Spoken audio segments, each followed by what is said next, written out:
এমন কিছু কেক আছে যেগুলা ছোট কেক হলেও এগুলা বানাতে এত সময় লাগবে যে সেই সময়ে আপনি 10 থেকে 15 পাউন্ড কেক অনায়াসে বানায় ফেলতে পারবেন।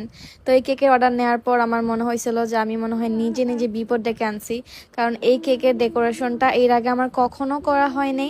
তাই আমি অনেক বেশি নার্ভাস ছিলাম যে আমি কি পারবো কিনা। তো কেকটা ছিল একটা বাস্কেট কেক 1.5 পাউন্ডের মধ্যে। যদিও আপুকে বলেছিলাম 3 পাউন্ডের মধ্যে করলে বেশি সুন্দর লাগবে, বাট আপু বলেছিল যতটুকু কমের মধ্যে করা যায়। তো লাস্ট 1.5 পাউন্ডের কমে আসলে পসিবল না, যদিও 1.5 পাউন্ডের থেকে বেশি হয়ে গিয়েছিল। তো আমি চকলেট প্রিমিয়াম কেকটাই বানাচ্ছিলাম। চকলেট ক্রিম দিয়ে দিয়েছি লেয়ারে লেয়ারে, 4টা লেয়ার হবে আর কি। তো এরপরে মানে 5টা লেয়ার হয়েছে, লাস্টে আবার একটা দিয়েছি। তো কেকটা আমি একটু গোলাকার শেপের করতেছিলাম, কারণ বাস্কেট কেক যেহেতু একটু গোল গোল হলে দেখতে ভালো লাগবে। তো এই কেকটার এক সব থেকে বেশি চ্যালেঞ্জিং বিষয়টা ছিল সেটা হইতেছে কেকের মধ্যে যে ফ্লাওয়ার, যেহেতু এটা ফ্লাওয়ার বাস্কেট কেক ছিল, তো এগুলো নর্মাল ফ্লাওয়ার ছিল না, ছিল পেওনি ফ্লাওয়ার, যেটা কিনা এর আগে আমার কখনো করা হয় নাই। তাই অনেক বেশি ভয় পাইতেছিলাম যে পেওনি ফ্লাওয়ার তো আমি কখনো করিনি, কিভাবে পারবো। তারপরও আমার যেহেতু চ্যালেঞ্জ নিতে ভালো লাগে তাই আমি আসলে চ্যালেঞ্জটা নিয়ে নিই। তো আপু যখন আমার থেকে অর্ডার করে রাতের বেলা, তখনই আমি আর কি মানে 1 বল হুইপ ক্রিম নিয়ে প্র্যাকটিস করতে লেগে পড়ি। দেখেন আমার কতবার আমি পেওনি ফ্লাওয়ারটা বানিয়েছি, প্র্যাকটিস করেছি, বাট 15-16 বার বানানোর পর মানে মোটামুটি হয়েছে।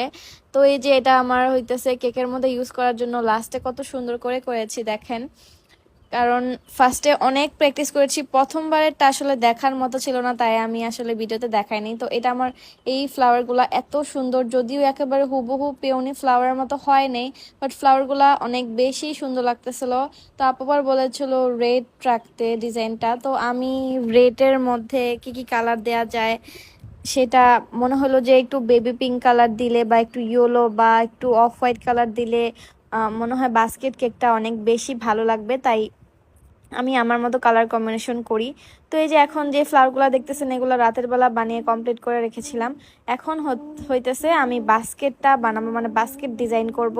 এই টাইমে এত প্রবলেম ফেস করতে হয়েছে, মানে আমি তো বাস্কেটকে কখনো বানাইনি, যার কারণে বাস্কেট ডিজাইনে বারবার ভুল হইতেছিল, বারবার নষ্ট করে ফেলতেছিলাম। মানে 4 বারের মতো আমি বাস্কেট ডিজাইন অর্ধেক করে করে নষ্ট করছি, কারণ একটা না একটা ভুল হইতেছিল, লাইন দিতে পারতেছিলাম না। পরে আবার মনে হইলো যে পুরো কেকটার মধ্যে আমার এই যে এই ব্রাউন কালারটা দিলে হয়তো ফাঁকা ফাঁকা জায়গাতে খারাপ লাগবে না ডিজাইনটা। তো আমি আবার নষ্ট করে আবার পুরো কেকটার মধ্যে ব্রাউন কালার করলাম। কি একটা অবস্থা বলেন তো। আসলে এইসব কাজ করতে গেলে অনেক বেশি ধৈর্যর দরকার পড়ে। আর মনে হইতেছিল যে নিজে কেন বিপদ ডেকে আনলাম, বাট একদিক দিয়ে এবার ভালোই লাগে, নতুন নতুন কাজ করতে আমার অনেক ভালো লাগে।